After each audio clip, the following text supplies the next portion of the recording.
ANDELI contacted me and asked me if I'd be interested in testing out one of their welders. And they also sent an ANDELI welding hood. Let's open them up, see what it all comes with, and then we'll get it connected and test it out and see what it's all about. They do sell this equipment on Amazon. I'll link everything they sent me in the description if you're interested and you want to look at more information about the products. On the front of the machine, got a little lid that covers the screen, couple of knobs. Looks like a Euro connector, on-off switch, and this must be a barb for a gas fitting, I would assume. Yep, it says here input 110 or 220 AC voltage. All right, we've got a couple sets of tips here, an instruction user's manual, 5 rollers, Allen wrench, a couple hose clamps, and a DINS connector, 1 millimeter flux core wire. Looks like a ½ pound, 0.04 inch or 1 millimeter. Nice long piece of gas hose. So this will fit on that barbed connection. I'm not a fan of these types of hoses that use the barbed connection, and they're not very flexible, but I would suppose they do work. An electrode holder for stick welding. Looks like maybe a graphene liner. So maybe it comes with a liner for both aluminum as well as carbon steel. Ground clamp, a couple of extra gas nozzles, and a MIG gun. Well, that's a good looking gun with a Euro connector on it. It already has a 1 millimeter tip, a couple of extra tips, and a wrench. And then of course we've got the adapter from 220 to 110. So apparently this is the MIG 270 LCD screen. And I looked at the tag on the bottom of the machine and it says MIG 270. All right, let's have a look at that helmet next. New shield with some protective covering on it. The hood is in a bag. Looks like we have a welding helmet instructions manual, a warranty card, a spare inner screen. So it does all 3, cut, grind, and weld. Looks like it's maybe from 9 to 13. And you've got sensitivity and delay settings all on the outside. Nice heavy duty strap for the back of your head. Peel this film here off the front. It has a couple of lights on it as well. On the other side, you've got a switch here for light. There we go. Wow, isn't that cool? It's got the 3 windows, 4 sensors across there, and it looks like it is fit to where you could put a cheater lens in there if you want to, which I use one, so that's a nice feature. And then here, when you turn the power on, this is a red light down here. Turn it off and the red light goes out. But if you turn it on and you want it on the sensor mode, you press this sensor button and then you see a green and a red light here. The green light indicates that the sensor is on. So you can adjust your lights on or off that way. When you push that to turn it off, the sensor is no longer in charge of the light control, then it's all on the on-off switch. Looks like it has a high, a low, and an off position. Now this has a charge port on the bottom. It looks like it's got one on both the bottom and the top. You can charge this battery with the USB-C, and it did not come with that charge cord. And then this one, you have to take this box apart to replace the batteries. Okay, pretty slick, ANDELI. So we'll use the 1.0 wire, that's what they sent. And then we'll try this knurled wheel on the 0.9. They don't have a 1.0 knurled wheel that came with it. So we'll try the 0.9. We'll see if we can get it to work with that.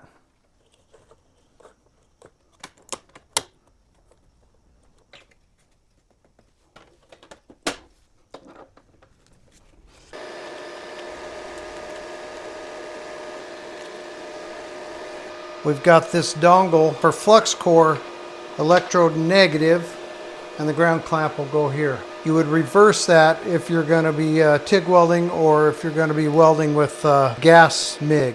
So when you turn the machine on, you come up to this page, and if you push this bottom button in, now you've got 8 different modes to select from. So you've got carbon steel CO2, carbon steel mixed gas, stainless steel, gasless and gas MIG, aluminum with argon, flux core, you've got a spool gun, stick welding, and lift TIG. So a lot to choose from. And then you take the top knob, I think it was, and you can go across and select the different process, whatever it is you want to choose. Like here we've got MIG spool gun, it says 100% argon. Back it up one, we've got MIG Flux core, which is what we're going to do. Shows up here how to connect your cables on the front of the machine. And this is Synergy for this particular one. So we'll press, I think it's press to select. And then we come up to the interface where we can adjust a lot of different elements. Up here on the right hand it shows we're on a 220 volt supply power. And then you push that settings button, keep pushing it, and you can go down through these different selections. So the first one, it just shows you're on 220 volts. Next is inductance, plus or minus 50. Then your next one is wire size. Use the top knob to adjust whatever wire size you want. So we've got 0.8, 0.9, or 1.0. We'll leave it on 1.0 since that's what we're using. And we've got 2T or 4T or spot weld. We're going to use 2T. And this is pre-flow on the gas. 0.1 to 2 seconds. We don't have any gas with flux core. We'll just leave it on 0.1. That's the lowest you can go. And then the final one is this slow start.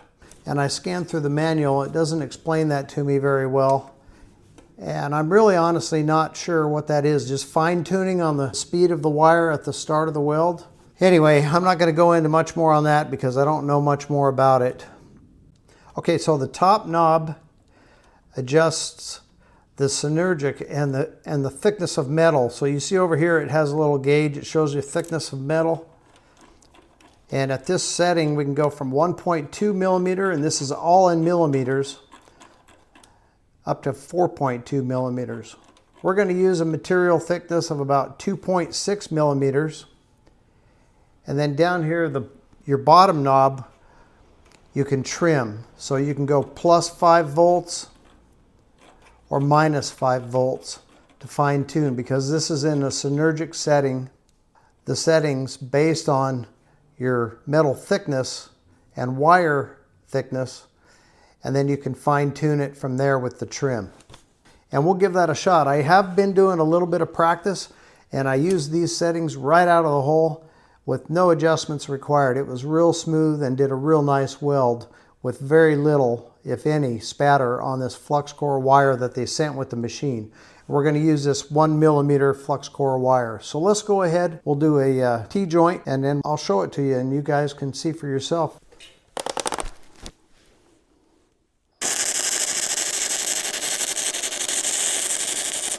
Then you can hear the fan in the background. Shortly after you start welding, it comes on, cools the machine down. When it gets cooled down, it'll shut off on its own. All the spatter cleaned off of the base metal and just leaves us with a real nice looking weld. In my opinion, of course. This is 14 gauge, 2.6 millimeter bed frame steel. We'll take a couple pieces of this angle iron and do a butt weld, see how it does with the current settings. Could have been a little straighter, but that's not the machine's fault. All right, let's try some 1/4 inch thick steel. We're on 2.6 millimeter. Let's go up as high as it'll go. Goes up to 4.2, 270 amps, 21 volts. And we'll try a fillet weld on a piece of 1/4 inch with this flux core wire. And I'll tack them together in a T-joint, and we'll weld one side with the flux core, and when I switch over to the MIG with the gas, we'll weld the other side.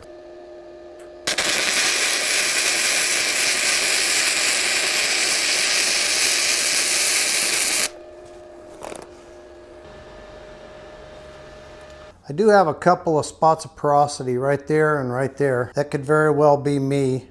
I should have filled in the crater a little bit more over here. And then here's a look at the heat signature on the bottom and then on the back side of that joint. So I think it got in there pretty well on that 1/4 inch steel. But overall, the machine did a nice job, in my opinion. But I want to test out the MMA or the stick features of this ANDELI MIG 270. The ground clamp, go over here in the negative side.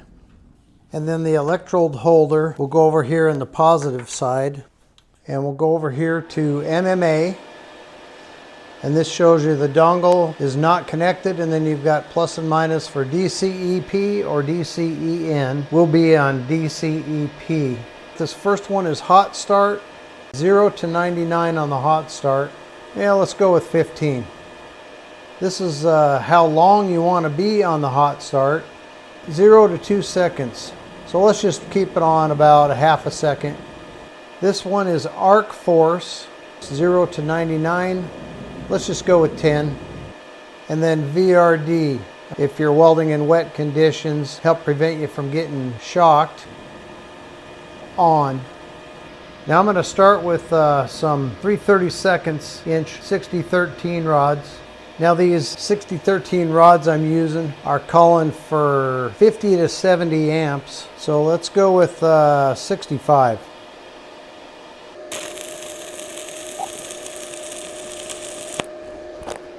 All right, it seemed to run okay. Oh, look at that.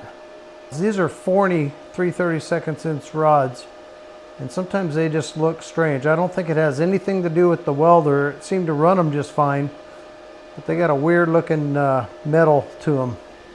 There's the first 3/32 inch rod. It'll definitely do the trick. See if I can't do a T-joint in that corner there. See what that looks like.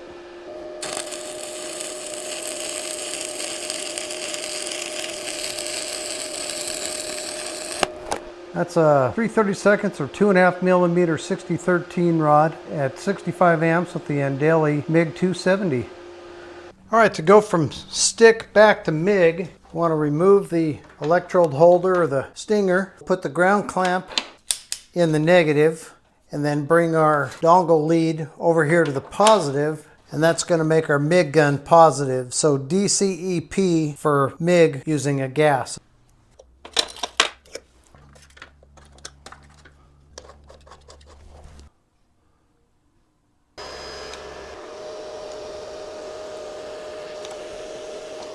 Here's an example of the barbed fitting that's on my flow meter, and this is a 1/4 inch fitting, and this is the hose that comes for the gas connection with this ANDELI machine. And you can see the hose inner diameter is way too big for that 1/4 inch fitting. I took a piece of hose that has 5/16 outer diameter that will fit inside this hose. This just came with another one of my machines. I think it's for a plasma cutter or something. Cut about a 1 inch piece that I'll put over that barbed fitting, and then I'll fit this over the top and then put the hose clamp on it. All right, I was just getting ready to weld, and I'm leaking gas right at this fitting on the back of the machine. I actually had to cut the piece of hose and then cut it off of this fitting. See how it's barbed on the front? It needs to be this diameter on the inside to fit over those barbs, but then I couldn't get it smashed down enough with the hose clamp to seal off back here. And I'll spend a little more time on it, see if I can get it to seal off somehow. So I'm going to heat the end of this hose up real good, make it real soft with this little heat gun. Push it on there and crank it down. Hopefully it'll bend enough to seal. Okay, I think maybe I'm going to have some success here, but see how far I had to tighten that hose clamp down? It's crazy. I thought I was going to break the hose clamp, but I've got it smashed down behind the barbs, and I think I have a seal. So let me go ahead and fire this thing up, and we'll see where it's in business. But terrible design in my opinion. I am not a fan. All right, let's look at the interface again as we set up for MIG. And if you go past all 8 of the settings, now you've got a few more settings. So this one is reset. You can factory reset it if you'd like to. You can select the language. I'm going to keep mine on English. This shows the version of software. This is version 1.0. And then here you can adjust the screen brightness. You've got several options for MIG to choose from. We've got MIG that's with 100% CO2. You've got the mixed gas. That's what I'm using, 75-25 in my case. And then you've got a manual setting. So it does have manual MIG settings if that's how you wish to do it. Let's go back one. We're on the mixed gas MIG, and that's what I'll be using. Shows up here that the MIG gun is in the positive and the work clamp goes in the negative. And that's how I've got the machine set up. We'll select that. Wire size, and I'm using 0.8 or 030 wire. We'll stay on 2T. Let's keep the pre-flow on a half a second. And the slow start, we'll just leave it where it's set is on 2.0. So I'm going to set this up for some 1/8 inch material, and that's about 3 millimeters in thickness. That'll give us 20 volts and 152 amps in the synergic mode. So we'll just try a piece I worked on before with the flux core. We'll just run a regular bead right across here and check and see how that synergic setting is for 1/8 inch material, and then adjust if necessary. So the weld looks okay, but it had a lot of spatter. So I'll bring the voltage down to 19 volts. Still in the synergic, we'll just use the trim feature and we'll see how it works there. I'll just run one right next to this. That one isn't a bad looking weld either, but still quite a bit of spatter to it. I don't know, maybe I'll bring it down to about 2.8 millimeter thickness, and then we'll give that a shot and go right up above that one. All right, that's a little bit better. Still kind of spattery, but it does make a pretty nice weld. All right, I got another piece here. Let's try a T-joint.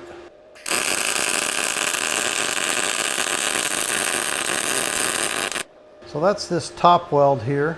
It'll do the job. All right, let's try a T-joint on some 3/16 inch material. And 3/16 is pretty close to 4 millimeter, I believe. Let's go up to 4 millimeter. 23 volts and 208 amps.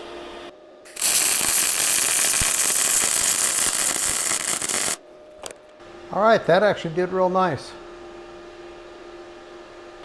Now we'll bump it up to max, and we'll do a T-joint on 1/4 inch, 270 amps at 25 volts.